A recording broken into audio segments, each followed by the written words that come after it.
Hi, everyone. It's time for another one of our daily clergy check ins. And since it's Friday and almost Shabbat evening, I thought I'd share with you a little bit about this week's Torah portion, Parashat Vayikra. Parashat Vayikra is the first Torah portion in the book of Vayikra, the third book of the Torah, also called Leviticus. Often people think that this book is no longer relevant for Jews in modern times because its other name, Sefer HaKohanim, the priestly book, kind of points to the fact that it's part of an outdated set of rituals. We don't have priests, we don't have the animal sacrifices that used to take place in the book of Leviticus, and so therefore maybe we shouldn't even study the book of Leviticus anymore.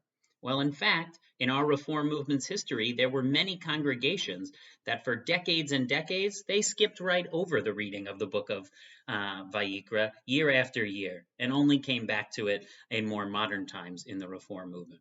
And I can certainly understand why people might think that animal sacrifice is not something worthy of study.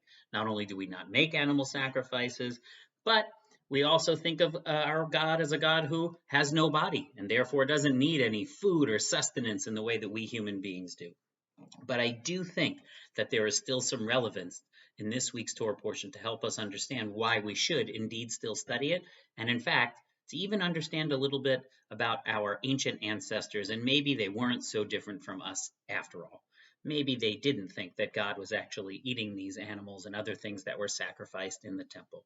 So, to see how our Torah portion is relevant for our day, we're going to need some things for us to show exactly how this might be relevant today. So, we need some special tools.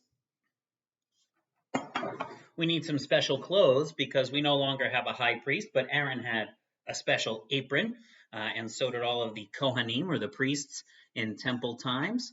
And Aaron and all the other priests also, they didn't wear baseball caps. They had special caps as well. So I'm going to put my chef's hat on best I can. And we need our sacrificial material. For me, it's brisket. They didn't exactly know from brisket the way that we do today, but these are the kinds of things which they might have used in the ancient temple. So we're going to take a pause for a second and before we move out to outside to show how this is relevant for today. In order to understand what our ancestors and maybe even we should think about what God got out of the sacrifices is we need to think about what happens when we make a barbecue today. Yes, we eat the meat, but even those who don't eat meat can partake in what's happening in a barbecue. Sometimes in your own neighborhood, you might smell that someone is barbecuing somewhere in the neighborhood, and you start to get hungry. It's the aroma of the meat on the fire that goes out and spreads out. And in fact, in the Torah, it tells us that's exactly what God got out of the experience. Reach nichoach ladonai. God gets a pleasing odor. The smoke went off of the altar and up into the sky, and that is what God got out of it. So, here we go. Smoke and the sizzle. You can hear the sizzle. You can see a little bit of the smoke.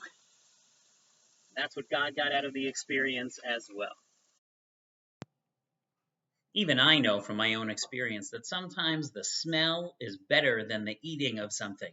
It's been almost 30 years since I've had any kind of pork product. But often when I'm out for a run in the morning, particularly on a Sunday, as I run by people's homes, I can smell their Sunday morning bacon frying in their kitchens, and it arouses in me a sense of great hunger. Just the smell. I don't even see the smoke. I don't see or taste the bacon, and even I feel hungry from it. So, for our ancient ancestors, who we may have thought were really perceiving that God would be eating something, I don't think they did, because even in the Torah, as I said, it says all that God gets out of it is the pleasing odor.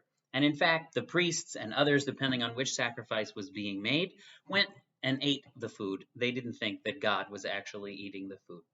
So, as you prepare for Shabbat, I might encourage you to not only cook your food, enjoy your food, but take in the pleasing odors. And on a sunny afternoon like we have today, maybe open the window and allow your community to get the good smells of what you're preparing for Shabbat as well. Shabbat Shalom.